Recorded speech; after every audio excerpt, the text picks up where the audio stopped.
पर आप क्यों नहीं सीबीटी मोड में करवा पा रहे हैं? क्यों? क्योंकि आपको धांधली करनी है, आपको पेपर बेचने हैं, आपको पैसे कमाने हैं और पैसे कैसे कमाने हैं? वही खून पसीने से कमाए हुए बच्चों के पैसे।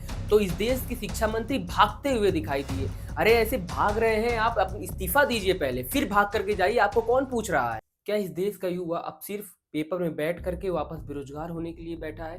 क्या इस देश का युवा पढ़ने के बाद सिर्फ और सिर्फ घर में वही खेती किसानी करने के लिए बैठा है जो उसके माता पिता कई पुश्तों से करते चले आ रहे हैं? क्योंकि हाल ही में पिछले 5 साल के अंदर 3 बार ऐसा वाकया हुआ जब नीट का पेपर लीक हुआ।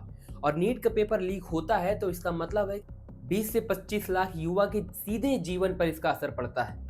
आपको पता होगा कि पिछले 3 साल से लगातार नीट का पेपर लीक हो रहा है, चाहे 2021 में हो, चाहे 2024 में हो, चाहे अब की 2026 में हो। हर बार वही प्रक्रिया, कुछ चुनिंदा पॉलिटिशियंस आते हैं, उनका नाम आता है, सीबीआई बैठती है, उसके बाद नाम निकल कर के आता है कि इन्होंने पेपर लीक कराया। क्या आपको पता है कि पिछले 10 साल या 20 साल में किसी एक ऐसे व्यक्ति को जेल की सलाखों के पीछे भेजा गया हो जिसने पेपर लीक किया हो? या फिर किसी एक ऐसे व्यक्ति के ऊपर 10 लाख का भी जुर्माना लगाया गया हो जिसने पेपर लीक कराया हो? नहीं हुआ ऐसा। क्यों? क्योंकि हमारे देश की व्यवस्था ही इतनी लचर है, इतनी लचीली है कि लोग इससे बच जाते हैं। नाम पता होने के बाद, उनको पकड़ने के बाद भी वो तुरंत छूट जाते हैं, तुरंत उनको बेल मिल जाती है। क्यों? क्योंकि उनके सोर्सेज़ इतने बड़े होते हैं, उनके ऊपर बैठे हुए लोग इतने ज़्यादा मजबूत होते हैं कि वो तुरंत बचाने के लिए आ जाते हैं। लेकिन क्या इस देश का मिडिल क्लास फैमिली, क्या इस देश का पुअर क्लास फैमिली कभी उसके ऊपर कोई बैठा है उसकी जान पूछने के लिए, उसके व्यवस्था के बारे में पूछने के लिए कि हाँ, आपके बच्चे की स्थिति कमज़ोर हो गई, आपके बच्चे के भविष्य के साथ खिलवाड़ किया गया, मैं आपके साथ खड़ा हूँ? नहीं।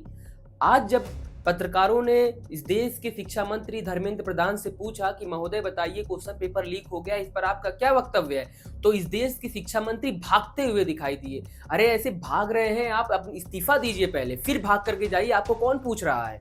आपसे हम टैक्स दे करके पेपर भरते हैं, फॉर्म आता है तो उसमें हज़ार-हज़ार, 2-2 हज़ार रुपए का फीस लिया जाता है और फीस देने के बाद आप हमको एक जगह से पता नहीं कहाँ-कहाँ सेंटर दे करके पेपर दिलवाते हैं और पेपर देने के बाद हमें ये पता चलता है कि पेपर लीक हो गया।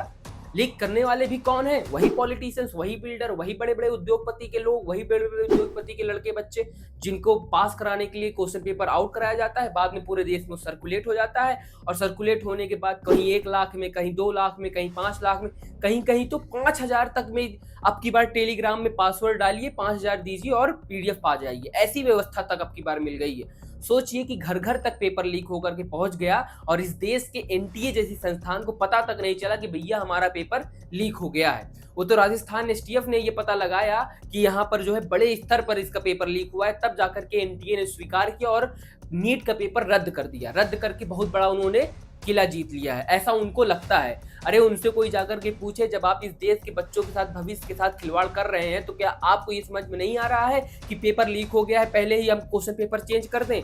एआई आ गया है, नई-नई टेक्नोलॉजीज़ आ गई हैं, देश दुनिया कहाँ से कहाँ पहुँच गया है, लेकिन आप वही जो है तो पेपर के मोड में भी पेपर करवा रहे हैं।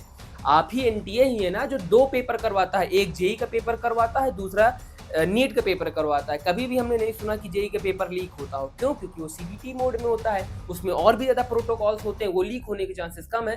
तो ऐसी क्या व्यवस्था है कि आप जो है तो बार-बार पेपर मोड में करा रहे हैं पेपर, आप क्यों नहीं सीबीटी मोड में करवा पा रहे हैं? क्यों? क्योंकि आपको धांधली करनी है, आपको पेपर बेचने हैं, आपको पैसे कमाने हैं और पैसे कैसे कमाने हैं? वही खून पसीने से कमाए हुए बच्चों के पैसे। वही किसान, वही मिडिल क्लास फैमिली जो इस देश में टैक्स भरते-भरते मरा जा रहा है, अपने बच्चों को किसी कदर पढ़ा रहा है, कोचिंग संस्थान में पढ़ा रहा है, पिछले 2 साल से तैयारी करवा रहा है और जब रिजल्ट देखता है तो पता चलता है अरे! पेपर तो लीक हो गया है। और इस देश का शिक्षा मंत्री को तो देखिए, इतने ज़्यादा ये धूर्त हैं, इतने ज़्यादा ये दिशाहीन हैं कि इनको ये तक नहीं पता है कि इनके नाक के नीचे जो है तो पेपर लीक हो रहा है और फिर भी ये नैतिक ज़िम्मेदारी लेने से बच रहा है व्यक्ति। आप सोचिए कि पत्रकार इनसे पूछ रहा है, महोदय बताइए, आपके राज्य में आपके मंत्री रहते हुए पेपर लीक हो गया है, क्या बोलेंगे? तुरंत कार में जाकर के बैठ गए। अरे आपको शर्म आनी चाहिए, आपको तो चेहरा तक नहीं दिखाना चाहिए और नैतिक रूप से ये जिम्मेदारी ले लेना चाहिए, माफ़ी माँगते हुए अपने पद से इस्तीफा देना चाहिए कि मैं इस देश के पेरेंट्स के सामने, इस देश के मिडिल क्लास के सामने अपनी जिम्मेदारी अच्छे से नहीं निभा पाया, तो मैं इस्तीफा देना चाहता हूँ।